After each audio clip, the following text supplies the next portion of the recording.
बिस्मिल्लाहिर्रहमानिर्रहीम, अस्सलाम वालेकुम। मैं सलमान दुरानी हूँ। ख़वातीन व हज़रात, KPK से आया काफ़िला अली अमीन गंडापुर की सरबराही में और अली अमीन गंडापुर इस्लामाबाद दाखिल होते ही गायब हो जाते हैं। पहले ख़बर ये आती है कि वो KPK हाउस और KPK हाउस में जो मामला हुआ, मुठभेड़ हुई, कारकुनान थे, मीडिया के लोग थे और दूसरी तरफ रेंजर्स थे जिन्होंने फिर कंट्रोल वहाँ पर हासिल किया। और अली अमीन गंडापुर मुबैना तौर पर यह भी कहा जा रहा है कि उनके साथ जो बैरिस्टर गौहर साहब भी मौजूद थे और एक मुलाकात हुई जिसकी तफसील मैं आपको इस वीलॉग में बताने जा रहा हूँ। और उस मुलाकात के बाद कुछ गैर मुसद्दक़ा और मुसद्दक़ा बातें जो हैं वो इस वक्त पता चल रही हैं, जो आपको इस वक्त बताना बहुत ज़रूरी है।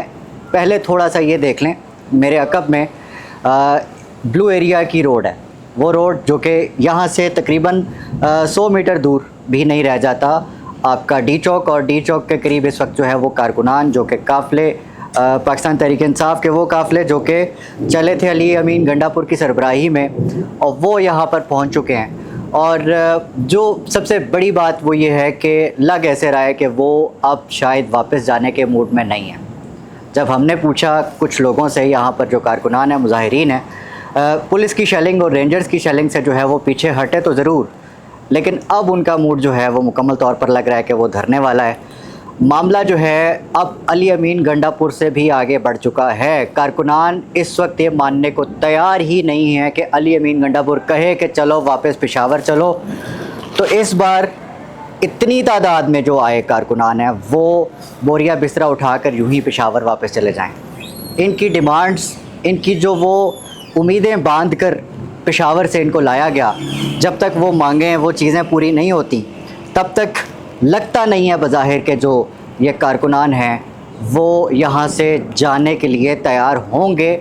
मुझे तो ये एक प्रोलॉन्ग्ड धरना लग रहा है, और इस धरने का इख्तिताम किस चीज़ पर होगा, किस क्या मामलात बनते जा रहे हैं, कुछ समझ नहीं आ रही।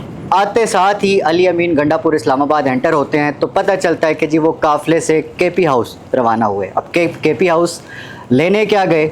सवाल ये है कि आप काफ़िले के साथ आए हैं तो आप काफ़िले के साथ रहें।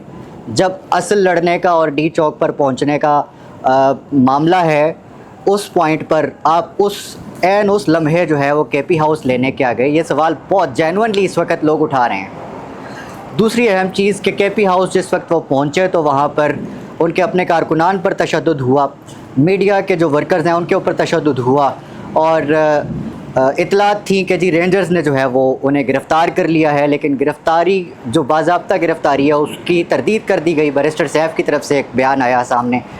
उसके बाद सिद्दीक जान साहब सीनियर सहाफ़ी हैं, उनका दावा सामने आता है कि जो अली अमीन गंडापुर हैं उनको गिरफ़्तार करके माजरत, ये उनकी ट्वीट नहीं थी, उनकी जो एग्जैक्ट ट्वीट थी वो ये थी कि उनको पेशावर वापस रवाना कर दिया गया या वो वापस रवाना हो गए हैं। सिद्दीक जान साहब का ये दावा था। अब से कुछ देर पहले एक सीनियर सहाफ़ी हैं, उनसे मेरी बात चल रही थी तो उनके कुछ ज़राए जो हैं वो इस तरह की इन्फॉर्मेशन दे रहे हैं कि जो अली अमीन गंडापुर की गिरफ़्तारी है या उनको तहवील में लिया जाना है, बेसिकली वो एक ऐसी खुफिया मुलाकात थी जिसमें दो बड़ी अहम शख्सियात, एक तरफ अली अमीन गंडापुर और बैरिस्टर गौहर, दूसरी तरफ से दो अहम शख्सियात मौजूद थीं, और इनके बीच में जो मामलात तय पाए उनमें कुछ क्लैरिटी नहीं है। लेकिन एक बात जो सामने आ रही है वो ये है कि अली अमीन गंडापुर साहब को यकीन दहानी कराई गई है कि उनको KP के CM शिप से हटाया नहीं जाएगा, ये गारंटी मिली है। लेकिन और फर्दर बात क्या हुई है इस चीज़ की कंफर्मेशन अभी तक नहीं आ रही। जैसे ही आती है मैं आपको अगली वीडियो में इसकी अपडेट देता हूँ। लेकिन अब से कुछ देर पहले एक वीडियो भी सराउंड कर रही थी सोशल मीडिया के ऊपर कि एक अहम शख्सियत को जो अडयाला जेल किसी अहम शख्सियत से मुलाकात, अब कौन सी अहम शख्सियत है अडयाला जेल के अंदर, उनके साथ मुलाकात के लिए प्रोटोकॉल के साथ जो है वो लेकर जाया गया है। और वहाँ पर क्या बात होगी? अच्छा, सबसे इम्पॉर्टेंट बात यह है कि बताया ये जा रहा है, ज़रा ये दावा कर रहे हैं कि वो जो एक काफ़िला जा रहा है, बल्कि मैं ये वीडियो अपने इस वीलॉग के साथ आपको वो दिखाता भी चलूँ। ये जो प्रिजन वैन आपको नज़र आ रही है, بتایا یہ جا رہا ہے کہ اس پریزن وین کے اندر علی امین گنڈاپور ہیں اور علی امین گنڈاپور صاحب کو عمران خان صاحب سے ملاقات کے لیے جو ہے وہ اس وقت لے جایا جا رہا ہے. اور اس وقت جس وقت میں یہ ویلاگ کر رہا ہوں 6:13 ہو رہے ہیں. ممکن ہے کہ اس وقت ملاقات جو ہے وہ شروع ہو گئی ہو اور معاملات آگے کی طرف بڑھ رہے ہوں. اب دیکھیں بات ختم کا ہوتی ہے یہ تو پتہ نہیں ہے, لیکن مبینہ طور پر دو چیزیں بڑی موٹی موٹی چیزیں. ایک تو جسٹس منصور علی شاہ صاحب جو کہ سب سے سینئر اس وقت جج ہیں سپریم کورٹ کے, اور انہی کی اپوائنٹمنٹ ہونی ہے اگلے چیف جسٹس کے لیے.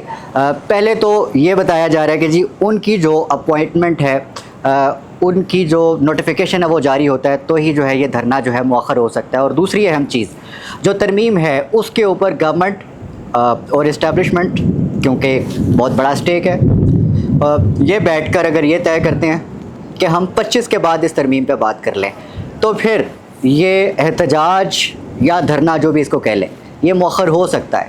ان دو باتوں پر اگر عمران خان صاحب کو راضی کر لیا جاتا ہے یا عمران خان کے یہ دو مطالبات مان لیے جاتے ہیں تو پھر جو ہے گورنمنٹ اور جو اپوزیشن ہے ان کے بیچ کوئی نہ کوئی بات بن سکتی ہے. اور یہ جو دھرنا ہے, یہ جو کے پی کے سے اتنی زیادہ عوام اس وقت اسلام آباد میں داخل ہو چکی ہے, یہ دھرنا اختتام ہو سکتا ہے. اختتام تو نہیں ہوگا اس کا, ظاہر ہے یہ جو احتجاج ہے یہ سلسلہ اس کا بھی جاری رہنا ہے, کیونکہ اس وقت جس وقت اسلام آباد میں یہ چل رہا ہے سیم اسی ٹائم کے اوپر لاہور مینار پاکستان, لاہور مال روڈ اور لاہور کی ہر بڑی اور چھوٹی شاہراہ کے اوپر پاکستان تحریک انصاف کا جو احتجاج ہے وہ شروع ہو چکا ہے.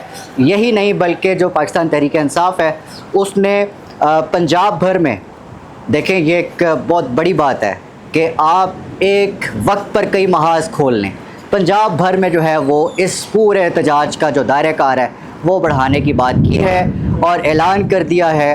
اب دیکھتے ہیں کہ یہ کتنا مؤثر ہوتا ہے, کتنا یہ پرولونگ کر سکتے ہیں. عمران خان صاحب نے جتنا پریشر بلڈ کرنا تھا وہ کتنا اس چیز میں کامیاب ہوئے ہیں, کتنا کامیاب نہیں ہوئے, یہ تو اب definitely this is out of mayor.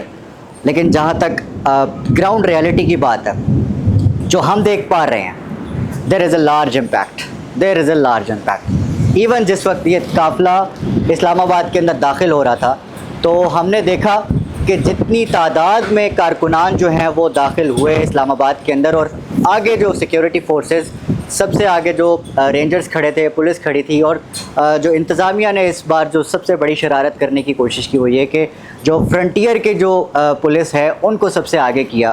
تو اس شرارت کو ڈیفینیٹلی کسی نے رپورٹ نہیں کیا, لیکن یہ بات مجھے بھانپ گئی کہ یہ ان کو آگے کیوں رکھا گیا, کیونکہ آگے بھی جو تھے وہ مقابل پٹھان ہی تھے اور ان پٹھانوں کی تعداد جو ہے شاید اس کا میئرمنٹ لگایا جا رہا تھا کہ یہ کتنا مؤثر ہو سکتا ہے ان کو ہاتھ ڈالنا, کتنا نہیں. لیکن جو وہاں پہ سینٹورس کے مقام کے اوپر جہاں پر اصل کلیش ہونا تھا وہاں پر پاک فوج کے دستے بھی تھے, وہاں پر پوزیشن انہوں نے سنبھالی ہوئی تھی, وہاں سے یہ لوگ ہٹ گئے اور اب یہ لوگ ڈی چوک کے اوپر تمام کے تمام جو ہے وہ پوزیشنیں سنبھال کے بیٹھے ہوئے ہیں. یہاں سے مظاہرین ذرا سی پیش قدمی کرتے ہیں ڈی چوک کی طرف تو آگے سے جو ہے وہ شیلنگ شروع ہو جاتی ہے اور ہر طرف سے گھیر کے چاروں طرف سے. تو ایسا لگ رہا ہے کہ شاید ان کو ایک چال کے مطابق جو ہے وہ ڈی چوک پر لایا گیا ہے, اور اس پورے معاملے کو اب کس یہ جو اونٹ ہے یہ کس کروٹ بیٹھتا ہے یہ تو وقت بتائے گا, لیکن معاملہ جو ہے وہ اس وقت سیدھا سادہ نہیں ہے. اگلے 36 گھنٹے 72 گھنٹے اہم ہیں. یہ دھرنا ایک دن 2 دن 1 ہفتہ جاری رہ سکتا ہے, کچھ نہیں کہا جا سکتا. لیکن خواتین و حضرات حالات بہت خراب ہیں. اللہ میرے ملک کا اور آپ کا سب کو جو ہے وہ اپنی حفظ و امان میں رکھے. اگلے ویلاگ میں انشاءاللہ ملاقات ہوتی ہے, تب تک اپنا اپنے آس پاس سب کا, اپنے پاکستان کا خاص طور پر بہت خیال رکھیے گا. اللہ نگہبان. پاکستان زندہ باد.